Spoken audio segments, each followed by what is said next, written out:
everyone. Thanks for tuning in, and really excited to be with you today for the Analytics Leadership Session.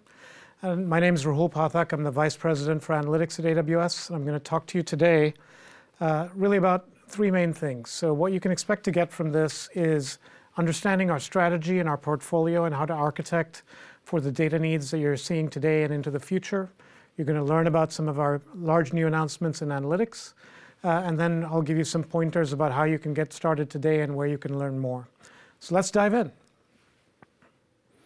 So what we're seeing today is that customers are finding that their data volumes are growing exponentially. The types of data that they're seeing has moved beyond relational to semi-structured, unstructured, so much more diverse data sets. Data volumes have gone from terabytes to petabytes, and even in some cases exabytes. And we're also seeing customers wanting to get data to more and more users in their organization as possible, and to do so in a controlled and well-governed way. And the diversity of analytics applications that are being used to make sense of data and derive insights from it is also going up. So there's just a lot more to do with data, and a lot more customers want to get done. And what we've learned from 2020 is that in addition to all of this, agility is more important than it ever was. We've had customers that have had to scale down their workloads, folks in the travel and hospitality industry at the start of the year, for example, and then had to scale back up as they discovered new opportunities. And having a great analytics foundation allowed them to find ways to get more efficient and then to find new opportunities. And then similarly, we've had folks who've been in industries like long-distance learning or video conferencing or healthcare who've just seen a massive increase in demand and capacity needs, and being on the cloud and having a good foundation in place has let them scale. Two great examples are Vyaire Medical. So this is a customer that builds ventilators, and they saw a 20x increase in demand for ventilators as the pandemic hit. And they went from making 30 ventilators a week to producing 600 a day. And they needed to partner with an aerospace company to repurpose an aircraft supply chain to make this all possible. And so they're able to get data into their data lake and then move it into Redshift to get a single source of truth for all of their production processes. And they're really able to look at first pass yield, which is the way to make sure that everything coming through the pipeline was ready for distribution. And so this was data was a key enabler in making sure they could scale to meet the needs of the pandemic with this critical device. Similarly, Moderna, you've probably seen them in the headlines. They've been developing mRNA vaccines, and they've seen 94.5% efficacy, and they've applied for approvals in the US and the EU. And they've also been using Redshift as the source of truth, so they can get data from their trials in parallel, get that data to the places it needs to go, iterate, and then plug that into their automated manufacturing system so they can produce this vaccine at scale. And so we're humbled and excited to be able to support our customers in this way. And I want to share with you a little bit of what we're seeing across our customers as they work on these workloads and challenging use cases in really what is an unprecedented year for all of us. And so in the real world, customer data lives in a multitude of places. So they might have data in their data lakes. They're combining data from different silos. They're running analytics and machine learning in them. They'll be using purpose-built services for particular use cases like relational databases or machine learning services. They might move data from those systems into their data lakes for analytics. They might also move data from their data lakes out into these purpose-built stores to do different things. So for example, you see data moving from the inside, which is the data lake, out to purpose-built stores. You'll see data moving from the outside into the data lake. And then you'll see data moving around the perimeter across these purpose-built stores. And so diving into these, when you think about inside-out use cases, what you've got is data primarily flowing into the data lake, but then you might want to move it somewhere for different types of analytics. So for example, you might have web clickstream data streaming into your data lake, and then you want to take that data and move it into a data warehouse so you can power dashboards or daily reporting. Similarly, you might have situations where you want that data to go into a machine learning service so you can build a predictive model. And this is really about moving data from the inside to the out. And then if we look at moving data from the outside in, here you've got data arriving in purpose-built stores. So you might have transaction data in your relational databases. You might have analytics data streaming into a data warehouse. Or you might have log events going into a log analytics service so you can monitor your systems in real time. And then you want to be able to take portions of this data and bring it into your data lake, so move it from the outside in, so you can then start to run cross-cutting analytics or get a full view of your customer profile or build predictive analytics. And then the third type of data flow that we see is data movement around the perimeter. And here you've got data that's moving from one purpose-built store to another. So imagine you've got a product catalog in a non-relational database that's being updated, and you want to sync those changes in near real time with a search service so that someone could search the catalog and get all of the latest information. So this is really about moving data around the perimeter. And any real customer workload has all of these different elements. And so when you put it all together, what you have is a system where you've got customers that really have some data in data lakes, they've got data in purpose-built services, and they need to move data from the inside out, from the outside in, and they need to move data around the perimeter between purpose-built stores, really to enable a diverse set of analytics, machine learning, and application use cases. And this isn't straightforward to do, and legacy on-premise architectures really aren't designed for the scale of data that we're seeing, and they're frankly too expensive to allow customers to do the kinds of analysis they want at the data volumes that they're seeing. And so to enable all of this, customers are rapidly modernizing their architectures. And so they're using scalable data lakes at the core. They're using purpose-built services to enable each of these different use cases, whether relational or non-relational or big data processing. They're looking for ways to move data seamlessly across these services. And they're also looking for unified governance. When you've got data in multiple places, you want to get it to the right place at the right time to the right user, but you want to do it in a controlled way so that you know that your data is secure and that only the right people are seeing what they're allowed to see. And then finally, this all needs to be performant, so you can process the scale of data that we're seeing in the timeframes that we want to operate in today. And it needs to be cost effective. We want you to be in a position to be able to store and analyze all of your data, not to have to make decisions about what to keep or what not to keep based on cost. And so this architecture is a lakehouse architecture. And it's about more than just integrating your data warehouse and your data lake, but it's really about thinking about how you integrate your data lake with your data warehouse and with all of the purpose-built stores that you need to really tackle the diversity of use cases that we see, so that you're able to use all of them in a coherent way as a coherent whole to drive holistic insight across your business for your users. So let's talk about how you do this on AWS. So when you're building a lakehouse architecture on AWS, it starts with S3 at the core. Customers have been building data lakes on S3 for years. It was one of the first services that we launched, and we've got more data lakes on S3 than any other provider or anywhere else.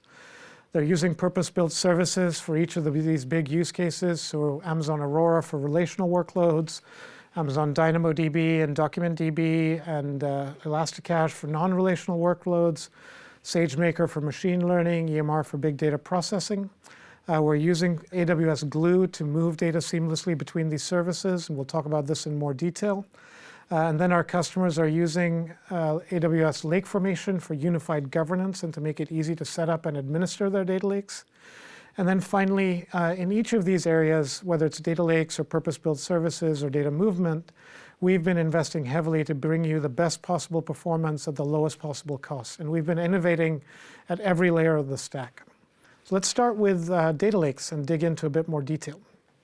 So data lakes on AWS is really about S3. S3 is the most popular choice for data lakes really anywhere in the world. This is really driven by the fact that it offers incredibly low cost, very high scale. We've got individual customers well beyond an exabyte on S3. And it provides the best security, compliance, and audit capabilities of anything out there. It's also designed for very high durability. So our design point is 11 nines, and we have automatic replication and self-healing going on behind the scenes to enable that to be possible.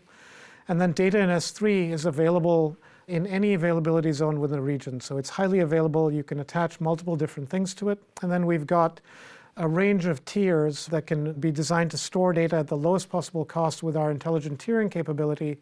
So it analyzes your workload and moves your data to the lowest possible cost tier based on how you use it.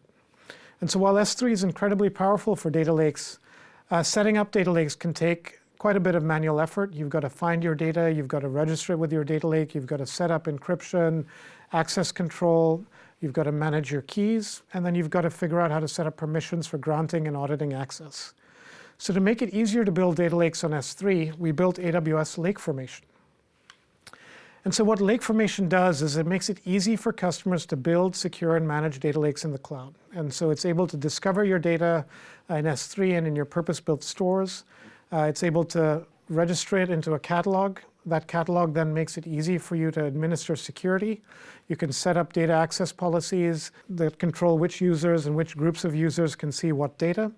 And data can be shared across accounts, so you don't have to create multiple copies of it, but you've got policy in a central place, and you've got the ability to audit usage in a central place. So you get all of this self-service capability because users can now come to the catalog, search for data sets, and you can be confident that they're only allowed to see and access data that they're allowed to use. And the central point of control gives you a central place to audit usage and data lineage, because every request for data has to be authenticated through the Lake Formation catalog. And so these capabilities, in conjunction with S3, is why we've got more customers running data lakes on AWS than anywhere else. And as you can see, we've got customers in every vertical segment of every size, from startups to large enterprise, running their data lakes on AWS and using S3 as the foundation of their lakehouse architecture. To dig into a few of these, we've got Engie. They're one of the largest utilities in France with over 170,000 employees. And they're helping customers in all industries try to become carbon neutral. So what they're doing is analyzing power consumption of their customers, as well as all of the various sources of power generation that's available to them. They've got nearly 100 terabytes in their data lake on S3, and they're using services like Athena and Glue and Redshift, as well as SageMaker, to identify opportunities to intelligently allow their customers to make more carbon neutral choices when it comes to energy consumption, which is just critical for the environment in the long run. With BMW, this is an example that I love because I love cars, but BMW is analyzing terabytes of data every day coming in from millions of connected vehicles. This data is coming in through Kinesis and streaming into their data lake. They're using Glue and processing data in parallel, and then using Athena to drive insights along with EMR so they can identify issues and correct them before they turn into problems, as well as learn from all of this telemetry and deliver a better experience for their customers and of their cars. And another great example is GE Healthcare. So they've built a new data lake on S3 that aggregates data from 12 different source systems and brings it in. And then they're using Redshift to run analytics on this data, as well as Athena and Glue to process data in parallel. I believe they're running over 1,000 Glue workers in parallel to process this data at scale. And they've got about 40 terabytes sitting in Redshift that they're using to drive reporting. And everything is managed and controlled using AWS step functions for orchestration. So as you can see, data lakes at the core, and S3 is really the most common place for customers to run these.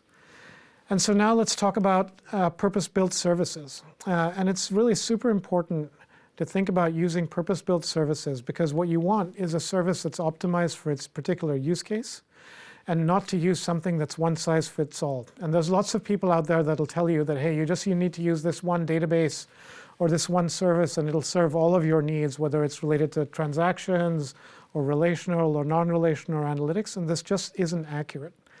You inevitably end up compromising if you're using a single tool to solve all possible jobs. You can't really optimize for a particular workload. And so when you use the right purpose-built service, what you're getting is something that's really designed to be best in class for a particular type of use case, and you don't have to compromise on performance or functionality or scale. And so you're able to get best in breed for what you're trying to do. And then by making it easy to use these together with APIs that allow them to scale independently and with capabilities that enable seamless data movement, you get the best performance for your use case, and you get the best of both worlds. You don't have to live with compromises, but you can use these services together to build the applications that you really need to build to power your business. And so whatever you're looking to do with your data, whether it's in the relational world or the non-relational world or in analytics and machine learning, AWS is committed to offering a best-in-class service for that. And if we look at what we do in analytics for purpose-built services, we've got a range of really powerful capabilities here. So one is Athena, that offers serverless queries on S3. You can run SQL on data in S3 without having to do any ETL. And you can also query other data sources. We'll talk more about this in just a bit. And with Athena, you just need to know SQL. Your data can live in open formats, and there's no infrastructure to manage, and you only pay per query. So it becomes a really convenient way for customers to make all of their users, give them easy access to data using a language they know, which is SQL, and not having to manage any infrastructure. And so a great example of this is Intuit. They make TurboTax and QuickBooks, and they've given their analysts the ability to run queries over any data in their data lake. In addition, they're able to use Athena's federated query capability to join that data with data sitting in Vertica and have that available from a single interface with single unified governance. For customers that are looking at analyzing large amounts of data using open source frameworks like Spark or Presto, we've got Amazon EMR, and I'll talk a bit more about that in a second. If you're looking at log analytics and you want to look at real-time log telemetry data or search and want to use that to monitor your production environments, we've got Amazon Elasticsearch Service. This gives customers a fully managed, highly secure, current version of Elasticsearch, Kibana, and Logstash, also known as the Elk Stack. And this is all fully managed, so customers don't have to deal with infrastructure. They can just focus on their workloads. And we've also innovated in our Amazon Elasticsearch service to bring you Ultra Warm, and this is a way to get about a 90% reduction in cost for data storage while we do intelligent prefetch and tiering, so you're not compromising on performance. And then for streaming workloads, we've got Amazon Kinesis. I'll talk more about this as well. And then if you're looking to get the best possible performance on complex queries on structured data, you want a data warehouse, and for that we offer Amazon Redshift. Again, in all of these areas, we're innovating to be best of breed in each category and to make it easy for you to use these services together. So let's dig into a few in more detail, starting with EMR. So with EMR, you get automatic, fully managed clusters that are dynamically scaling. We take care of managing them, provisioning them, scaling them, securing them. You get the latest in open source. It's available in version releases in EMR within 30 days. And then what we've done is we've decoupled compute and storage in EMR. So you're able to store your data in S3 in open formats, giving you flexibility. You can run directly against data in S3. And what this allows you to do is run multiple clusters against the same workloads. So you might have a data science team running Spark. You might have a reporting team running Hive, and they can all run on the same data without interfering with each other. And clusters can dynamically scale up and down based on the work that they're seeing so that you're not spending more than you need to. And then finally, you've got simple and predictable pricing with EMR. And so we've got per second billing. We've integrated with all of EC2 savings capabilities, so you can use the spot market where you can save up to 80% over on demand. And then you can also use reserved instances and get predictable discounts on your compute costs. So again, it's about bringing you the best in open source at very low cost with some differentiated capabilities and performance. So we launched EMR in 2009, and since then we've been really iterating to give you the best of open source, but to really give you differentiated capabilities when it comes to performance. And so we've been investing a ton in EMR. So if you take Spark, Amazon EMR is up to 1.7x faster than Apache Spark 3 at 40% of the cost. And we benchmarked this using TPC-DS queries at 3 terabytes with and without the EMR Spark runtime. And you can see these benefits simply by just choosing the EMR Spark runtime over Apache Spark. And the gap versus Apache Spark 2.x series is even bigger. If you're using Presto, the EMR Presto runtime gets you up to 2.6x faster performance than open source Presto, and that's at 80% of the cost. And then another big performance and cost-saving improvement with EMR is if you're able to use Graviton instances. So this is the Graviton 2 chips that we now support with EMR. And simply by moving your workloads over to EMR on Graviton, you can see about an 11.5% average performance improvement and a 25.7% average cost reduction. So this is just free money. It's like finding money in the couch. By using EMR runtimes and by using Graviton, you're able to get better performance at lower cost without making any changes to your jobs. And because we make sure that all of our optimizations are 100% API compatible with open source, you have complete freedom to develop in open source environments, and you know that your jobs will be portable. So it's a big win for customers. And because of these innovations, customers have been rapidly increasing their adoption of EMR and migrating from on-premise. But up until today, they've been using EMR on EC2. And another trend that we're seeing with our customers is that they're increasingly taking advantage of containers. And they're using services such as EKS to be able to consolidate their workloads on containerized environments so they can run multiple services in multiple places. And they're also looking to run analytics in those environments. And so until now, customers had to choose between getting all of the benefits of fully managed EMR, but running it on EC2. And in that model, the EC2 instances were dedicated to their EMR workloads. They couldn't run other things on them. But if you wanted to run distributed analytics like Spark on your EKS clusters, you had to do it by yourself. You had to go and get the Spark code, you had to install it, you had to manage the Spark jobs, and you're just working with open source. You don't get the benefits of all of EMR's investments in things like performance and integration with the rest of AWS's ecosystem. And so many customers, have been wanting a way to run EMR and get all of the benefits that we offer, but get it in their EKS environments. And so that's why I'm really happy to be able to announce Amazon EMR for Amazon EKS. And so now you can run EMR jobs on your EKS environments alongside anything else that you're running on your containerized workloads on EKS, but still get all of the benefits of EMR without having to manage any of the analytics or deal with the hassle of running Spark by yourself. You can essentially get everything that EMR offers, but have them targeted to your EKS clusters. And so if we dig into this a bit more, what you're able to do now is to really make your EKS environments available to your teams who are running big data workloads and give them the EMR Spark runtime.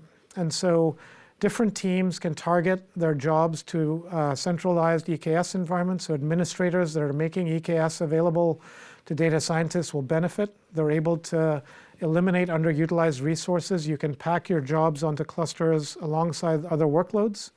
Because EKS can be run in a multi-AZ model, your big data jobs can now be run in a multi-AZ configuration. And then you don't need to provision resources on EC2 for EMR jobs. They can now be targeted to your EKS environments. And different teams can all run their jobs in the same EKS clusters, which again simplifies the environment for our customers. And customers are able to use the same tools that they use to manage EKS, and they can now use them to manage their EMR workloads. And so what this does is it really simplifies the management and provisioning of EMR jobs. It eliminates underutilized resources, and you get optimized runtimes for use with your EKS environments. And we'll continue innovating with Amazon EMR on EC2, and we'll be adding Amazon EMR on ECS as well for customers that work with ECS, so that really no matter what compute deployment option you choose, you're able to get the best of what we offer in EMR in a model that's convenient for how you're running infrastructure. So with Amazon EMR and EKS, we've made it easier for administrators and infrastructure providers who are providing EKS infrastructure to data scientists and data analysts. But we also wanted to make it easier for these data scientists and data analysts to get the most out of EMR. And typically, data scientists and analysts are working with EMR notebooks. But at the moment, there have been some challenges. So notebooks typically have been accessible only through the AWS console. So this means that customers have to give access to the console to the data analysts and scientists, but they often don't want to do that because there's a lot of powerful admin capabilities in the console that they don't want to expose. It's also been tricky to develop jobs and then get them into production environments. You've got to manually copy them from one cluster to another. And it's not straightforward to run jobs defined in notebooks as part of pipelines. And then finally, there hasn't really been an integrated environment for debugging these jobs or tuning them. Customers and users have had to go to different places to get data from different segments to figure out how to put it together to really get a holistic view of what's happening. So to make all of this easier and more streamlined for data scientists and developers, I'm excited to announce EMR Studio. So EMR Studio is fully managed notebooks integrated with single sign-on.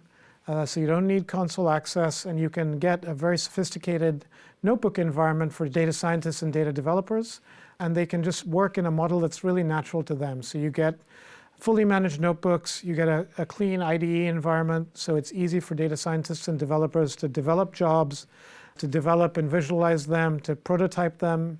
And then once you're ready to move these into production, it's also easy to do. Notebooks can be run independently of clusters. You don't have to have a cluster provision to run a notebook. You can easily attach a notebook from one cluster to another.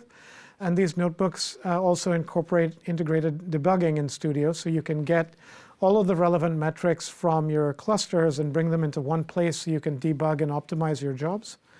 And then finally, collaboration's made easier. So EMR Studio notebooks integrate with GitHub, or you can use AWS Code Commit or Bitbucket. So now sharing is straightforward. And these notebooks are pipeline and API enabled, so you can now build pipelines using orchestration services like step functions or Apache Airflow, or our new service, AWS Managed Workflows for Apache Airflow, that allow you to build complex pipelines without having to worry about the infrastructure that's underneath.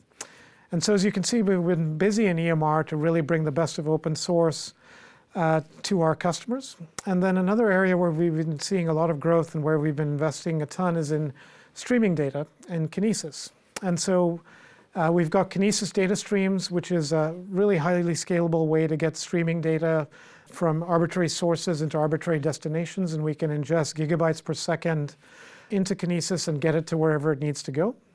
I think I did the math at one point that for 500 million tweets a day, the cost to capture and store that data in Kinesis and get it into Redshift is under 50 cents an hour. So it's very cost effective, very high scale.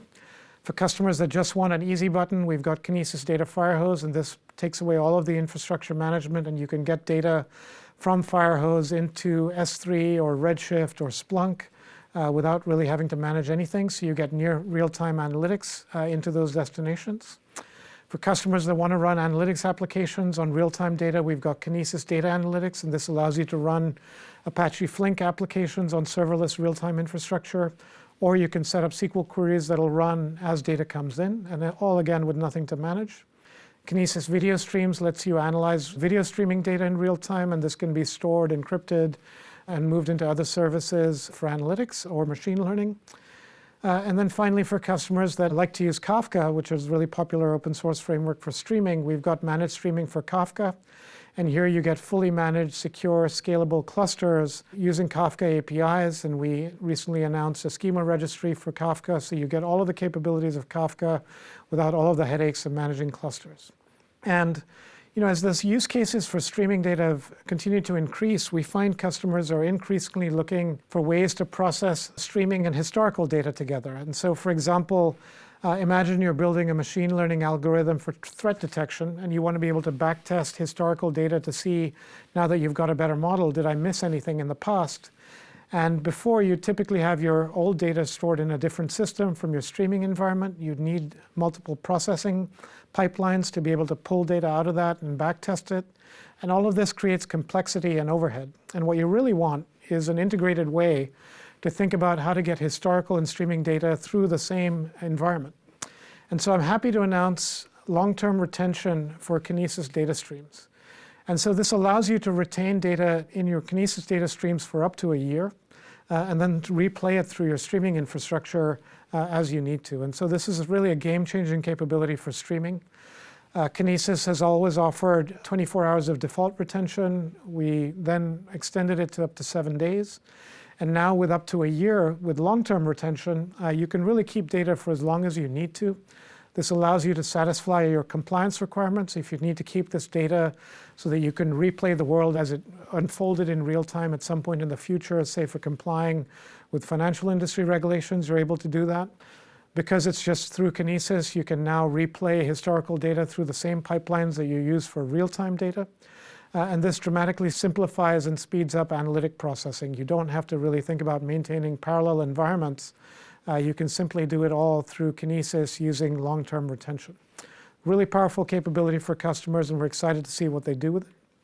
And another really popular purpose-built store for our customers is Amazon Redshift. So Redshift is really designed for delivering the best possible performance on complex queries on structured data. It was the first cloud data warehousing service, and it's really the most widely used. And so with Redshift, we really had a few key objectives. So one was we wanted to make it possible for customers to analyze all of their data. And so it's got the deep integration with data lakes. It's really a fundamental part of a lakehouse architecture, as well as integration with other purpose-built stores. And you can run petabyte scale queries in Redshift and exabyte scale queries against Data Lake, all within the same environment, taking advantage of all of its capabilities. And we can also integrate with other stores like Aurora RDS through federated queries, so you get the seamless interoperability across different purpose-built stores. Another big area of investment for us in Redshift was performance at any scale, and so it was important to us to make sure that Redshift is the best price performance option out there for customers, and so Redshift delivers up to 3x better price performance than any other cloud data warehouse. We've invested a ton to make sure that Redshift is self-tuning so that you get the best possible performance without having to be an expert in data warehouse administration. We've got capabilities like concurrency scaling, which can dynamically add resources as your user workloads go up, scaling up to thousands of concurrent users. And Redshift delivers linear scalability and cost as you scale from gigabytes to petabytes. And because of all of the investments the team has made in performance and scalability, Redshift actually performs better the more data and the more concurrent users you throw at it. And the gap between Redshift and other cloud data warehouses really starts to widen as you load it up more, especially as your data volumes grow past the 10 terabytes or 100 terabytes and beyond. It's really a very powerful system for data warehousing at scale. And then we want to make sure that customers could get all of this at the lowest possible cost. And so Redshift is at least 50% less expensive than other cloud data warehouses. And as I mentioned, this gap goes up as your data volumes and load goes up. You can get started for as little as 25 cents an hour, and you only pay for what you need, and your costs are predictable. And with RA3 instances in Redshift, you can scale your compute and your storage independently, so you can scale your compute for your query workloads, and then your data can keep growing as needed at a much lower cost tier. And then unlike other cloud data warehouses, Redshift doesn't charge you extra for capabilities like security or customer managed keys or backup storage. This is really all built in to our monthly pricing model. And even with things like concurrency scaling, where you're bursting, each cluster earns up to an hour of free concurrency scaling per day, and this is sufficient to cover the costs of over 90% of our customers that use concurrency scaling. And so we're really continuing to invest heavily in Redshift to make sure it meets the needs of our customers. And by working backwards, we're investing in really all of those three areas that I talked about, making it easier for customers to analyze all of their data in their data lakes, in their clusters, and across purpose-built stores. I'll talk more about data sharing and ML in just a second. But again, this is about expanding the use of data within Redshift. We've invested a ton in performance to make it easy for customers to scale and to resize. And I'll be talking about Aqua and what we've done with automated performance tuning. And then to continue to make sure that we can deliver low cost and the best possible value, we're always providing multiple pricing models. So you can use on demand, you can use reserved instances. We support things like pause and resume. We've got cost controls. There's no extra charge for security features, and we've got automatic workload management so you can make the most of your cluster's resources. So let's dig into a few of these. So Aqua, this is the advanced query accelerator for Redshift. So this is just a game-changing capability for Redshift. It offers up to 10x better query performance than other cloud data warehouses, and it does so without increasing costs. There's no additional charge for Aqua. You use it with RA3 instances, and will automatically accelerate queries Aqua supports. I'm happy to announce that Aqua's preview is now available to all customers, and will be generally available in January. And what we're doing is really flipping the paradigm of how data is processed. So Aqua is a high-speed cache on top of S3 that can scale out to process data across many nodes. And instead of bringing data to compute, we've actually pushed the compute down to the storage layer. And so with Aqua, what we're able to do is once again reinvent what's happening with data warehousing. And to do this, we've taken advantage of the entire stack. So we've got custom chips using our Nitro chips in our Aqua layer, and that's really sped up operations like compression, decompression, encryption. And then we've got FPGAs that are inline that are able to speed up operations like filtering and aggregation. And this, again, allows us to process data at line rates coming off of the NVMe drives much faster than CPUs could today. And so this really enables our customers to keep pace with the rate at which data is growing and to do it without increasing their costs. And we're super excited to make Aqua available to customers in preview and then in GA next month. And then as, in addition to being able to do more with Redshift, customers want us to be able to support broader use cases, and they want to make data in Redshift more broadly available throughout their organizations.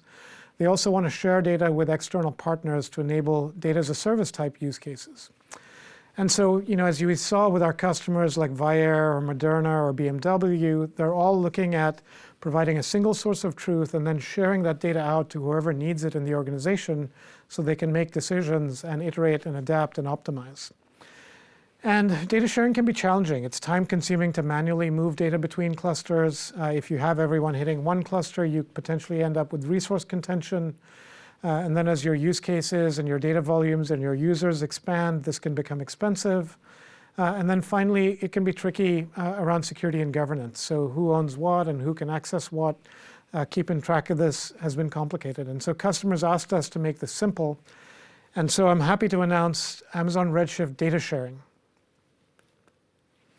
So this is a game-changing capability for Redshift. It'll allow you to share live and transactionally consistent data across clusters, both within the organization and with external parties. And then in the future, we'll enable Redshift to share data live into data lakes. So you'll just get a really, really powerful capability and enable a whole set of new use cases for Redshift. And so with data sharing, customers get an easy way to share live data, and it's transactionally consistent. So what's happening is that imagine a producer cluster or a central ETL cluster that's generating data, aggregating it, and then sharing it with the rest of the organization. You can now easily do this with Redshift clusters in the same account, and then we'll have cross-account support coming soon. And then we'll also add the ability to do this with data lakes. So that'll open up a whole new set of use cases. But now with data sharing, what's happening is that your data is actually in Redshift managed storage on S3. It's always live and transactionally consistent. You can then set up a data share from a producer to multiple consumers. And so you can imagine that a central data warehousing team is sharing data with different lines of business. And each of them are able to share and query data in real time as it's updated from Redshift Managed Storage directly in S3 without putting any load on the producer cluster. So it allows us to isolate all of these workloads. And that really lets us optimize for cost or performance based on the use case that's relevant. You can also enable scenarios where you've got multiple teams in an organization that each own different aspects of the data. So you can imagine a marketing department owning data about marketing and customer adoption. You can imagine a central data warehouse team owning data about usage and telemetry, and now you can share data across, and you always know that there's a single coherent source of truth. And so this becomes a really, really powerful capability. And then finally, once you're able to share data across organizations and across accounts, now you start to see that within an enterprise, you could have an account owning data, sharing it with a different account or a different business unit. Or we've also got customers who are interested in sharing data with other partners. And so now you can become a provider of data and enable data as a service that can be used to different use cases. So now, in addition to enabling Redshift data to be used by multiple users within the organization, customers wanted expanded capabilities. And so I'm excited to be able to talk about Amazon Redshift ML. So what Amazon Redshift ML does is it enables SQL users and database developers to easily create machine learning models and make predictions without having to ever leave the data warehousing environment. So you can automatically train and create models. You can then apply those models to data in Redshift using SQL. And this can enable use cases like fraud detection or risk scoring. And unlike what customers had to do in the past, where you'd have to export data, take it to S3, load it into a machine learning service, get a data scientist to build you an ML model, and then extract the data you wanted to score against that model and bring it in back into the data warehouse to power reports and dashboards. Now what you can do is run a simple SQL command like create model, provide the source data, provide the target column that you want to use for predictions, and Redshift will automatically and securely export that data to S3, call SageMaker Autopilot to automatically build a model, and then import that model after compiling it using Neo to make it efficient, import it into the data warehouse as a SQL function where it can be used in reports or dashboards or to query and run predictions on new data. So it allows really anyone that knows SQL and who has access to data to build powerful machine learning capabilities. And then this is all in addition to everything else. So you can imagine now sharing these predictions with other users, and you can start to enable a whole new set of use cases. And so as customers are using Redshift for more and more diverse use cases, it's really important to make sure that they're not compromising on performance, that their clusters are optimally tuned to support all of these different workloads and to support all these new users. And so we wanted to give customers control over how they tuned and manage their clusters.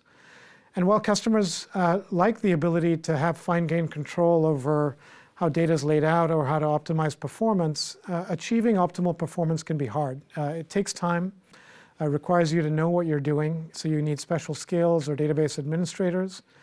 And sometimes you can get it wrong, so you might not make the right guesses or suggestions initially, and often data workloads evolve over time. And so what might have been a good configuration at point A doesn't remain a good configuration a few months down the line.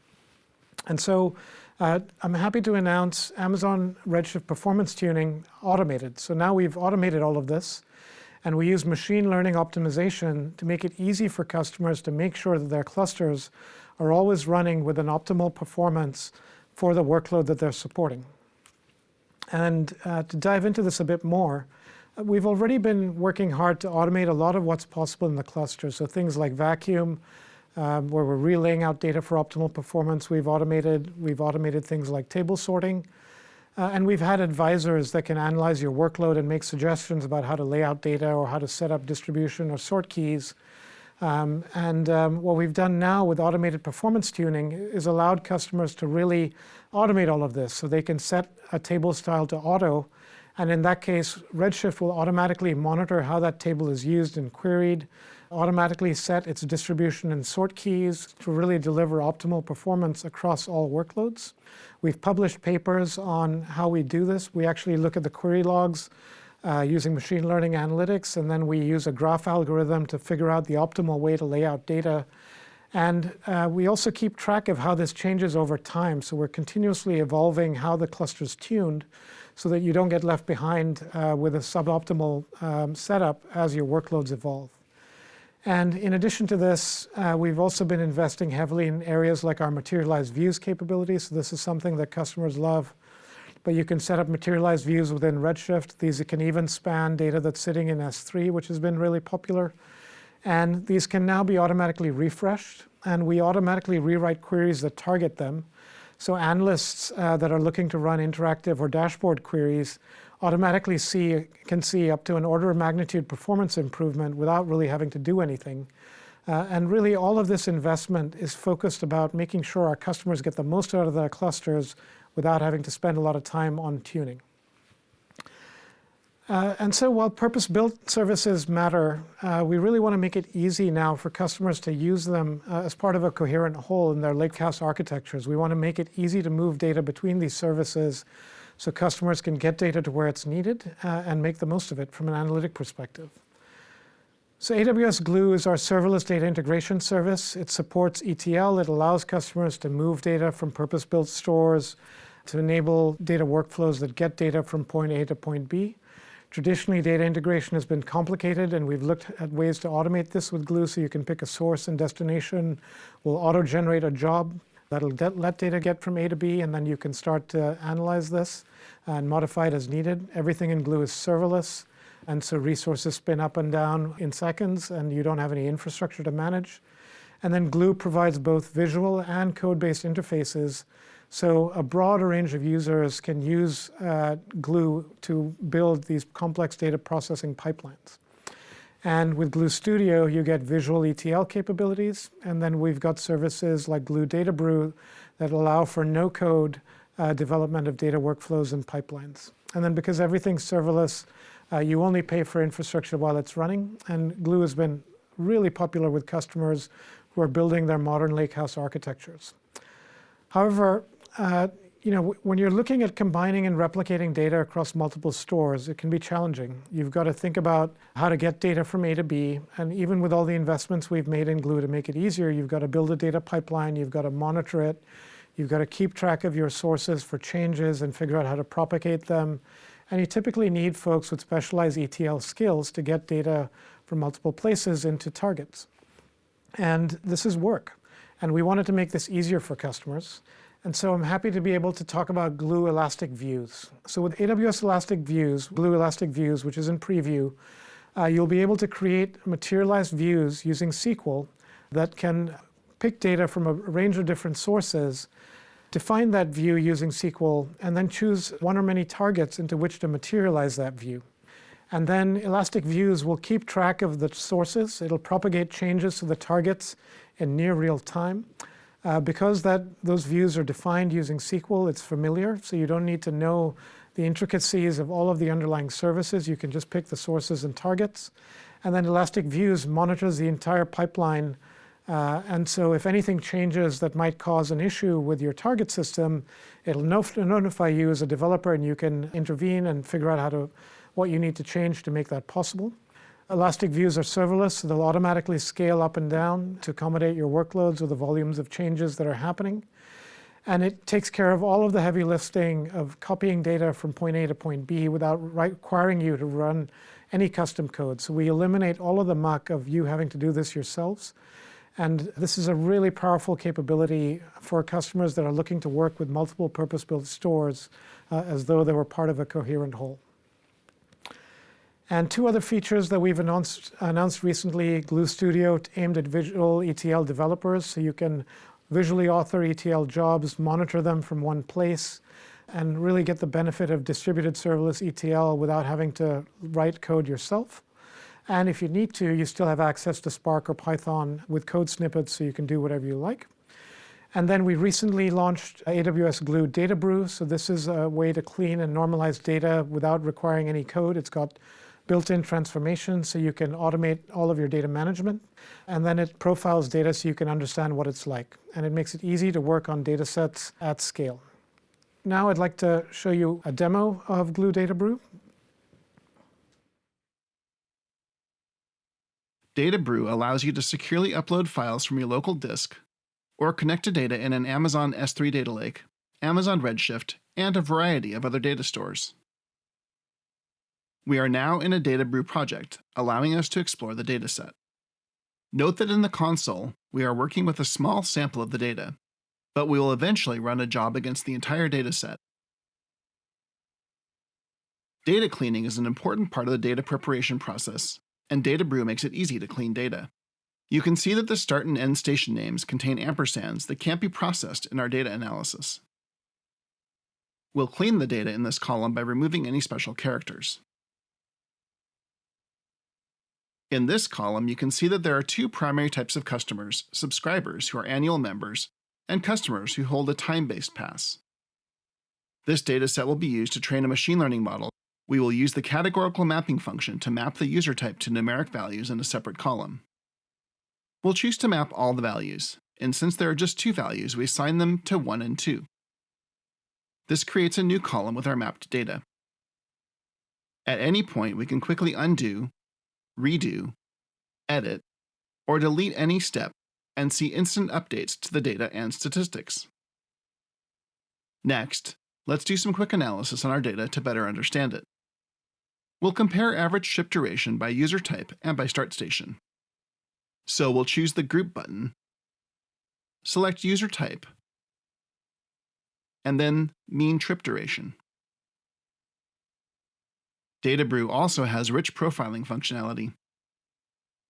In a project, you can easily navigate to the Profile view to get statistics on the larger dataset, including missing cells, duplicate rows, a correlation matrix, and more.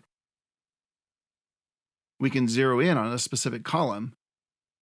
For ID columns, you can quickly check cardinality, skew, and other statistics to make sure that the nature of the data aligns with what you're expecting to see. For our next analysis, we'll want to join trip data with another dataset. We'll choose the Join option, select the dataset, specify a join key, and join type. After a few selections, the join is run and we have added maintenance records for the bikes. Note that all the steps performed on a sample of the dataset get captured as a recipe that can then be applied to the larger dataset. We can now create a job to run this recipe. We'll specify an Amazon S3 bucket to contain the outputs, and then select CSV for business reports, and the more compressed Parquet format for further processing in Amazon Redshift. This recipe can now be run on new datasets for different months. Other analysts and data scientists in your organization can also import this recipe into their project and build on it for further analysis.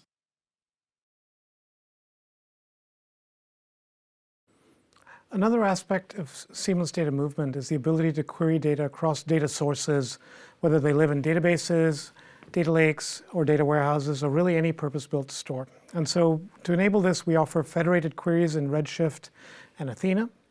And with federated queries, you're able to write a single SQL query that can span data in multiple places. So in Redshift, you can query services like Aurora and RDS, as well as S3. And with Athena, you can query data sources in S3, as well as other sources like HBase or DocumentDB or DynamoDB.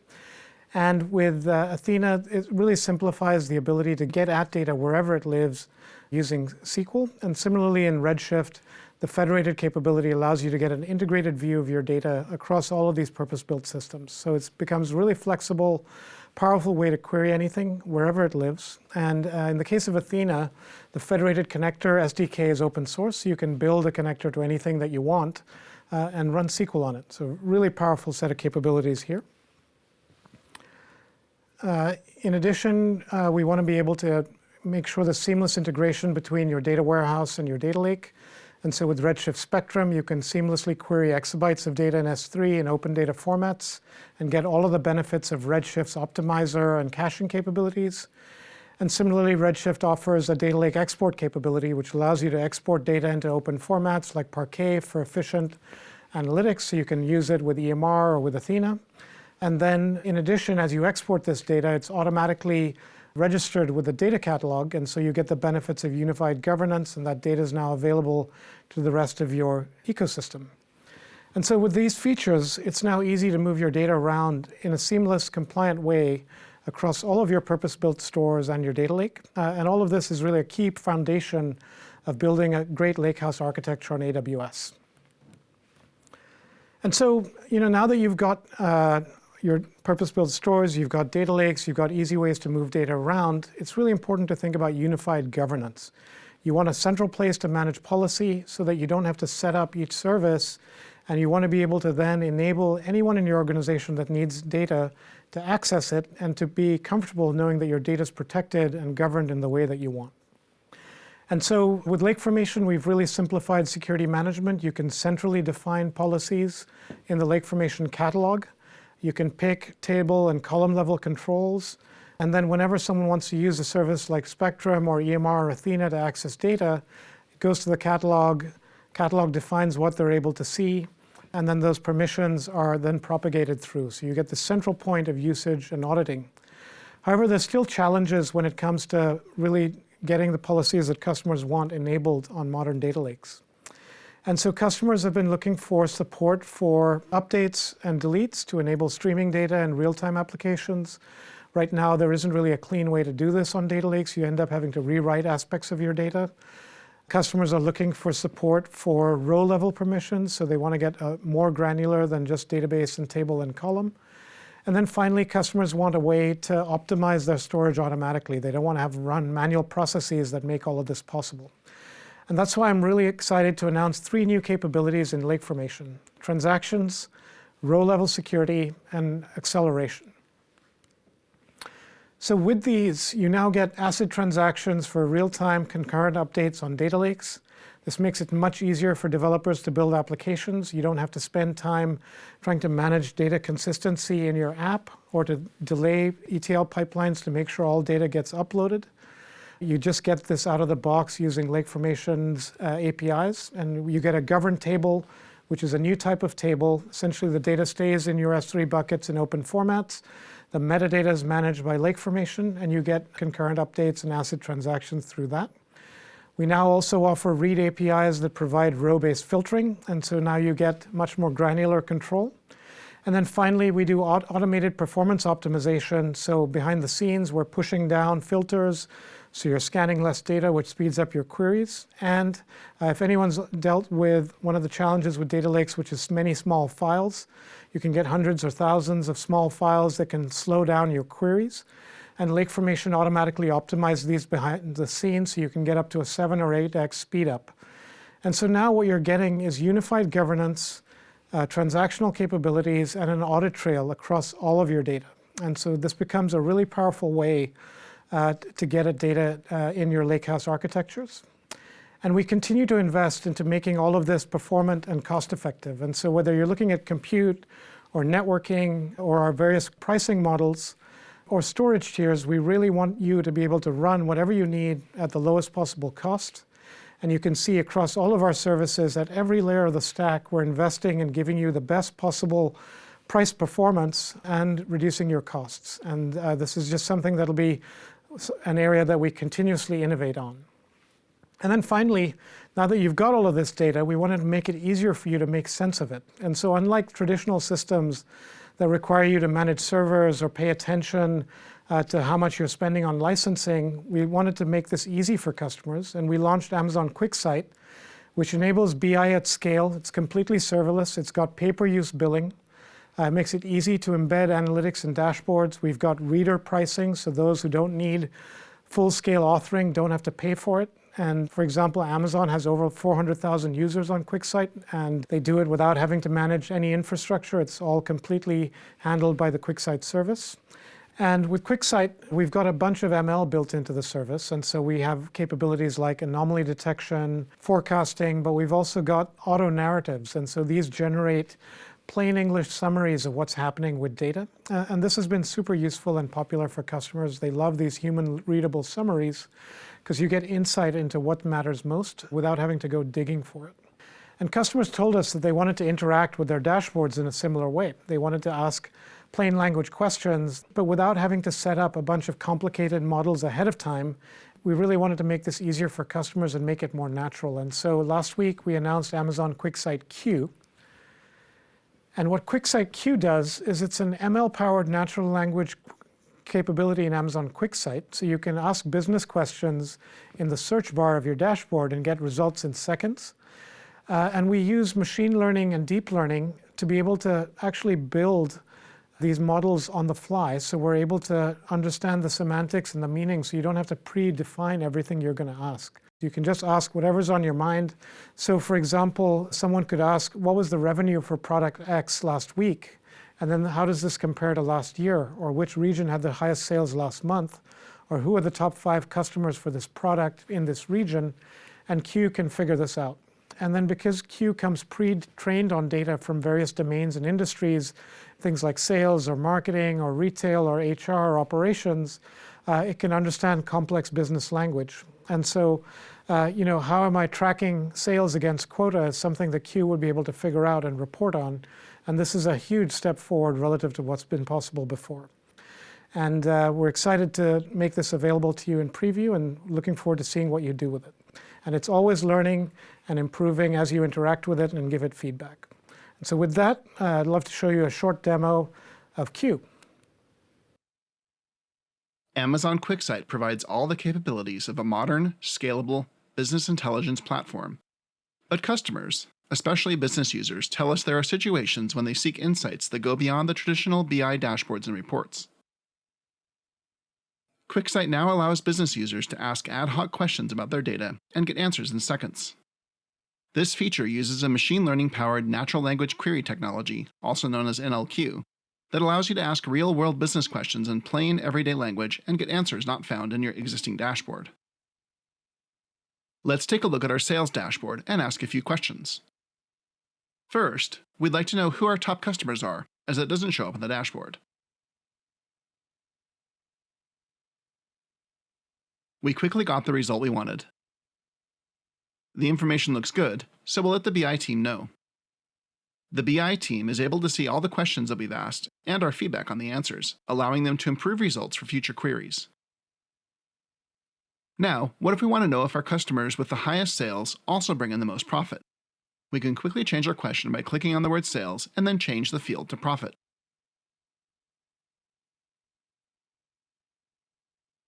We can also narrow down the question to a particular time period, like this year. Let's drill down a little into our sales to our most profitable customer. You can see that the system will make autocomplete suggestions on both fields and data within fields.